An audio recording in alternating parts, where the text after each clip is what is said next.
santai.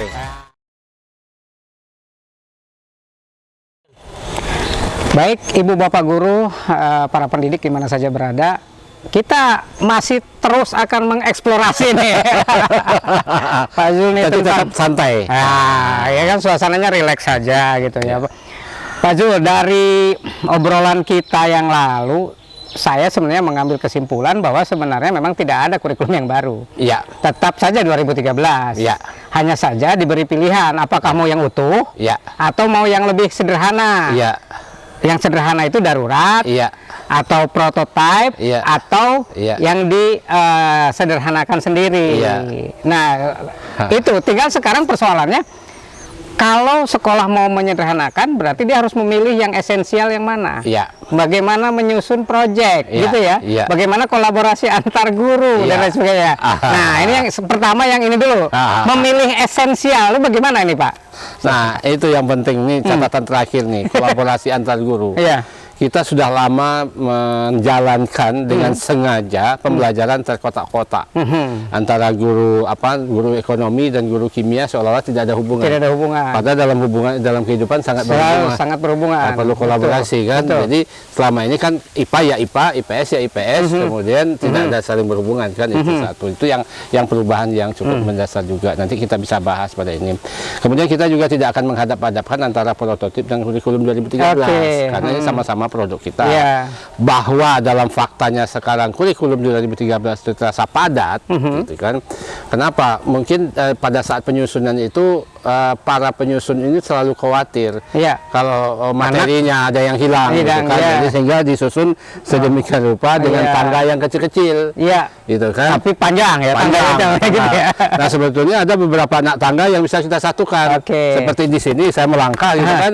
Sepanjang tenaga saya kuat, itu kan saya kan bisa begini. Ini bisa itu. Nah, kalau kuat gitu ya. Kalau yang tidak, berarti harus ngikutin tangga. Berarti kata kuncinya saya mengerti dari saya dulu, tenaga yang ada saya punya, sehingga anak tangga ini bisa kita ini karena artinya kalau betul-betul si guru kita itu paham dengan kompetensi dan esensi dan materi yang diajarkan, dia tentu bisa menentukan mana yang esensi.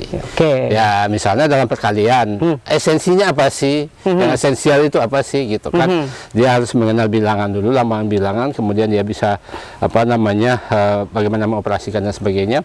Dan yang paling menarik itu guru mengaji sebetulnya. Nggak tahu dia kurikulum apa yang dipakai, tapi dia tahu apa yang harus esensi, misalnya untuk menguasai juz amma, dia tahu materi esensialnya, dia bisa pilih mana yang perlu diajarkan, mana yang tidak, gitu kan. Nah, berarti itu betul-betul menuntut bahwa si guru yang mengampu mata pelajaran itu bisa memilih esensial. Jadi guru sebenarnya yang menentukan mana yang disebut materi esensial. Itu disesuaikan dengan kondisi anaknya. Betul ya, kondisi anaknya dan kondisi konteks lainnya, gitu ya. Berarti betul-betul guru dituntut kemampuan profesionalnya di sini. Ya, jadi pemerintah membantunya dengan capaian-capaian pembelajaran. Hanya capaiannya saja. Pembelajaran. Ini capaian dari capaian itu akan terlihat materi esensial seperti apa yang diperlukan, kemudian prosesnya seperti apa, dan itu menginspirasi guru.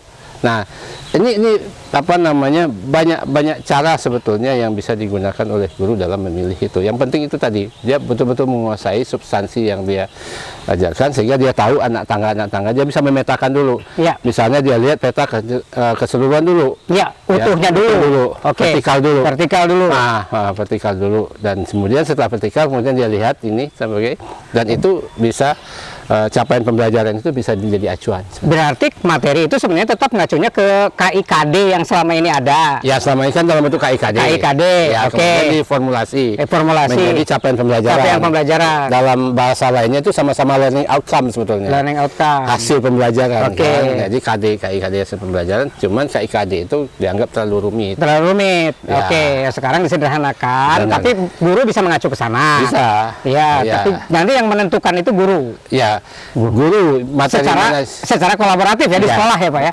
Tidak bisa guru sendirian begitu ya. Nggak bisa. Nggak bisa. Dia harus duduk bareng Iya. dengan guru-guru yang lain. Tentu di sini mungkin kepala sekolah punya peran ya Pak. Iya, betul. Punya peran, kemudian menentukan mana materi esensial begitu ya Pak. Jadi kita berpikir positif sebagai guru sebetulnya. Guru itu memang orang yang memang pantas untuk menjadi guru, yang tahu apa namanya substansi apa yang diperlukan oleh anak, yang tahu makna apa yang didapatkan oleh anak setelah belajar sesuatu, sehingga dan tahu cara bagaimana membelajarkan gitu. Makanya sebetulnya sebagai guru itu sebetulnya apa namanya kita ingat ya bahwa guru itu kita itu hanya bisa membelajarkan apa yang kita punya. Apa yang berarti kita harus bisa. kita punya, Iya, bisa. kalau kita mampu lakukan. Iya, mampu. Kalau kita tidak mampu melakukan ya jangan mengajarkan gitu ya. Jangan.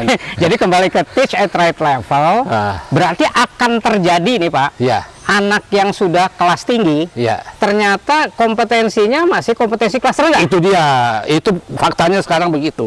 Oke. Ya, bisa nah, berarti jadi. guru sebenarnya sekarang tidak usah ngejar-ngejar kurikulum. Iya. Tuntaskan dulu kemampuan anak Iya. ini. Iya. Wah, ini Ibu Bapak guru ini tantangan yang luar biasa karena kita tidak diberi apa namanya kewajiban untuk menuntaskan kurikulum, tetapi bagaimana anak memiliki kemampuan, begitu ya, Pak Jo? Betul. Jadi Nah, memilih esensial itu perlu, itu kemampuan yang paling dibutuhkan. penting. Ini akan makin dalam sekali nih, Bapak Ibu guru obrolan kita. Tetapi kita harus bertahap, harus santai. Sampai di sini dulu. Sampai ketemu di episode berikutnya.